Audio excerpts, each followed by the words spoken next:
పటాన్చెరు నియోజకవర్గంలో గత 10 సంవత్సరాలుగా ప్రభుత్వ విద్యా రంగాన్ని బలోపేతం చేయడంతో పాటు విద్యార్థులకు ఆధునిక వసతులతో ప్రభుత్వ పాఠశాల భవనాలు నిర్మిస్తున్నామని పటాన్చెరు శాసనసభ్యులు గూడెం మహిపాల్ రెడ్డి అన్నారు. సంగారెడ్డి జిల్లా పటాన్చెరు మండలం ఘనాపూర్ గ్రామంలో గ్లాండ్ ఫార్మా పరిశ్రమ సహకారంతో 4,50,00,000 రూపాయల నిధులతో నిర్మించిన జిల్లా పరిషత్ ప్రభుత్వ ఉన్నత పాఠశాల భవనాన్ని స్థానిక ప్రజాప్రతినిధులతో కలిసి ఆయన ప్రారంభించారు. ఈ సందర్భంగా ఎమ్మెల్యే జీఎంఆర్ మాట్లాడుతూ ప్రత్యేక తెలంగాణ ఏర్పడిన అనంతరం మాజీ ముఖ్యమంత్రి కేసీఆర్ నాయకత్వంలో 10 సంవత్సరాల పాటు ప్రభుత్వం విద్యారంగాన్ని బలోపేతం చేయడంతో పాటు మన ఊరు మనబడి ద్వారా విప్లవాత్మక సంస్కరణలకు శ్రీకారం చుట్టారన్నారు. నియోజకవర్గ కేంద్రమైన పటాన్చెరులో కేజీ నుంచి పీజీ వరకు ఉచితంగా ప్రభుత్వ విద్యా సంస్థలు ఏర్పాటు చేయడంతో పాటు పక్కా భవనాలు నిర్మించామన్నారు. నియోజకవర్గ పరిధిలో వివిధ గ్రామాల్లోనూ ప్రభుత్వ మరియు సీఎస్ఆర్ నిధులతో పక్కా భవనాలు నిర్మించామని పేర్కొన్నారు. గత ప్రభుత్వం చేపట్టిన సంస్కరణల మూలంగా ప్రభుత్వ విద్యా సంస్థల్లో అడ్మిషన్ల కోసం సిఫార్సులు చేయించుకోవాల్సిన పరిస్థితులు నెలకొన్నాయని తెలిపారు. ఘనాపూర్ గ్రామంలో నిర్మించిన నూతన ప్రభుత్వ పాఠశాల భవనంలో విద్యార్థుల సంఖ్యను పెంచాల్సిన అవసరం ఉందని ఉపాధ్యాయులకు సూచించారు. పాఠశాల అభివృద్ధికి గ్లాండ్ ఫార్మా పరిశ్రమ సీఎస్ఆర్ ద్వారా నిధులు కేటాయించడం పట్ల సంస్థ యాజమాన్యానికి ఆయన ప్రత్యేక కృతజ్ఞతలు తెలిపారు. ఈ కార్యక్రమంలో గ్లాండ్ ఫార్మా పరిశ్రమ సీఎస్ఆర్ విభాగం అధిపతి రఘురామన్, ఎంపీపీ సుష్మా, శ్రీ వేణుగోపాల్ రెడ్డి, జెడ్పీటీసీ సుప్రజా వెంకటరెడ్డి, గ్రామ సర్పంచ్ కావ్య కాసిరెడ్డి, ఎంపీటీసీ నీనా చంద్రశేఖర్ రెడ్డి, మాజీ సర్పంచ్ విఠలయ్య, ఎంఈఓ రాథోడ్ రాఘవేంద్ర, పాఠశాల ప్రధానోపాధ్యాయులు నాగేశ్వర్ నాయక్, సీనియర్ నాయకులు దశరథ్ రెడ్డి, వెంకటరెడ్డి, గ్రామ పంచాయతీ పాలకవర్గం సభ్యులు పాల్గొన్నారు. రఘురామ గారికి నేను శిరసు వంచి నమస్కరించుకుంటూ ధన్యవాదాలు తెలియస్తాము. ఎందుకంటే మన దగ్గర గవర్నమెంట్ పాఠశాలలు ఉన్నా ప్రైవేట్ పాఠశాలలు కొన్ని ఉన్నాయి. దీనికి ఈ పాఠశాలలు ఇటువంటి చాలా మన నియోజకవర్గంలో 10 సంఖ్యలో 20 సంఖ్యలో కట్టడం జరిగింది. చాలా 90%, 80% కట్టడం జరిగింది. ఇండస్ట్రీ వాళ్ళతోని, బిల్డర్ వాళ్ళతోని చాలామంది సహకారం తీసుకొని ఇటువంటి dining hall, kitchen, science lab, మిగతా ల్యాబులన్నీ, రూమ్స్ అన్ని ఇవన్నీ చక్కగా ఫ్యాన్స్, కరెంటు, ఫర్నిచర్ ప్రైవేట్ పాఠశాలలో లేదు సుమా. మీరు జాగ్రత్తగా చదువుకోవాలి. నేను హెచ్ఎం గారిని, ఈ పాఠశాల ఉపాధ్యాయులను కోరుతా ఉన్నా, పేరెంట్స్ మీటింగ్ పెట్టండి. పేరెంట్స్ మీటింగ్ పెట్టి డబల్ స్ట్రెంత్ కావాలి, రిజల్ట్ రావాలి. మీ సర్వీస్లో ఎక్కడైనా ఉంటే ప్రైవేట్ పాఠశాల ధీటుగా ఉందా లేదా చెప్పాలి. మీరు ప్రైవేట్ పాఠశాలలు చాలా ఉన్నాయి, చూసినారు ఒకసారి. నారాయణ చైతన్య లాంటి కాలేజీ పాఠశాలలు కూడా లేవని చెప్తా ఉన్నారు. కాబట్టి దయచేసి మీరు శ్రద్ధ వహించి పేరెంట్స్ మీటింగ్ ఎన్ని రోజులకు ఒకసారి పెడతారు? 3 నెలల 6 నెలల? నెలకు ఒకసారి కాదు, 2 నెలలకు ఒకసారి పెట్టండి. కానీ మీరు స్ట్రెంత్ను పెంచాలి. సో గ్రామ పెద్దలు అందరూ కూర్చొని పెట్టాలి. మరి క్వాలిఫైడ్ టీచర్స్ ఉన్నారు, పాఠశాల ఉంది, ఫర్నిచర్ ఉంది, ల్యాబ్ ఉన్నది, కిచెన్ ఉన్నది, డైనింగ్ ఉన్నది, అన్నీ ఉన్నాయి. ప్రైవేట్ పాఠశాల చూపించింది. కాబట్టి దయచేసి మీరు శ్రద్ధ వహించి, పసిపిల్లలు పశువుడు దేవుడితో సమానం. వాళ్ళు మీరు ఏ విధంగా బెండ్ చేస్తే ఆ విధంగా బెండ్ అవుతారు. కమ్మరోళ్ళకు, మన కుమ్మరోళ్ళకు ఏ విధంగా తయారు చేస్తారు? కత్తి అంటే కత్తి చేస్తారు, గొడ్డలు అంటే గొడ్డలు చేస్తారు, ఏదంటే అది చేస్తారు. ఎవరు ఆ పని చేస్తుంది? మీ చేతిలో ఉన్నది. ఎట్లా తయారు చేస్తే అట్లా తయారవుతారు. ఏ విధంగా బెండ్ చేస్తే ఆ విధంగా అవుతారు.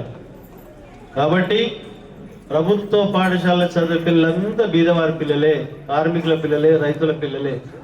ఇటువంటి సహాయ సహకారాలు అందించేది తెలంగాణ రాష్ట్రంలో పటాన్చెరు నియోజకవర్గం చేసి బల్లా గుద్ది చెప్పగలుగుతాను. ఈ ఛాన్స్ ఎక్కడ లేదని చెప్తా ఉన్నాను. సిఎస్ఆర్ ఫండ్ తీసుకునే అవకాశం మనం మాత్రమే ఉన్నది. దాన్ని పూర్తి స్థాయిలో సద్వినియోగం చేసుకోవాలని చేస్తా ఉన్నాం. దాన్ని ఉపయోగించుకోమని నేను చెప్తా ఉన్నా. కాబట్టి ఈ ప్రభుత్వానికి కూడా తెలిసింది. గతంలో ప్రభుత్వ పెద్దలతోని, ఐఆర్ ఆఫీసర్లతో మాట్లాడిన మన నియోజకవర్గానికి మాత్రమే అవకాశాలు ఉన్నాయి. దాన్ని యూజ్ చేసుకోవాలి, యూజ్ చేస్తున్నాం, దాన్ని ఉపయోగించుకోవాలి. కాబట్టి పిల్లల గిట్ట మీరు క్రమశిక్షణతో చక్కగా బుద్ధిగా చదువుతో పాటు క్రీడలు, ఈ కంపౌండ్ కట్టిన తర్వాత, తీసిన తర్వాత volleyball court, kabaddi court, shuttle court వేయాలి. ఇలా స్థానిక పెద్దలు వేస్తే వాళ్ళు చెప్తే వాళ్ళే ఇస్తారు. పెద్ద పని కాదని. ఒక్కొక్క దానికి 50,000, ₹1,00,000 కంటే ఎక్కువ. మా విట్టలు వేస్తాడు, చంద్రశేఖర్ రెడ్డి వేస్తాడు. అయిపోయా. మరి ఇంకేమన్నా మన పిల్లలకు మనం చేయండి. మీరు చక్కగా బుద్ధిగా చదువుకోవాలి, క్రమశిక్షణగా ఉండాలి. కాబట్టి ఇంత మంచి అవకాశాన్ని మీరు సద్వినియోగం చేసుకుంటే మీ లైఫ్ ఎంతో ముందుకు సాగడానికి ఆస్కారం ఉంటుంది.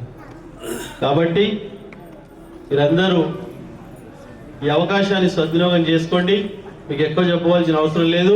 పూర్తి సహకారం ఈ గ్రామానికి సంబంధించిన పెద్దల సహకారం మీ పాఠశాలకు పిల్లలకు ఉంటుందని నేను కోరుకుంటూ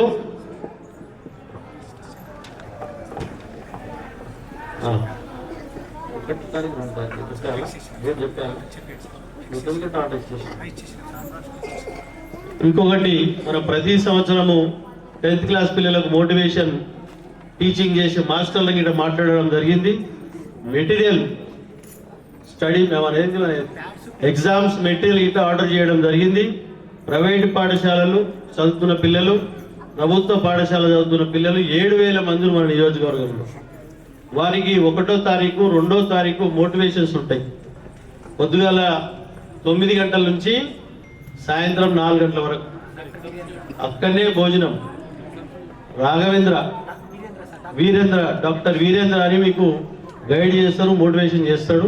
పొద్దుగానే మాట్లాడి మెటీరియల్ గిట్ ఆర్డర్ చేయడం జరిగింది. 5-6 లక్షల రూపాయలు అవుతున్నాయి. భోజనాలతో 10 లక్షలు అవుతాయి. కాబట్టి ఫిబ్రవరి 1 జిన్నారం ఒక దగ్గర, ఇంకో దగ్గర పెట్టినాం రాతో జిఎంఆర్ లో ఒకటి, జిన్నారం గుమ్మడిదాలలో ఏమో చెట్లపోతారం ప్రకాశారి ఫంక్షన్ హాల్లో, ఇది పటాన్చెరులో ఏమో మన జిఎంఆర్ లో, ఆర్సీపురం పటాన్చెరు గ్రేటర్ డివిజన్.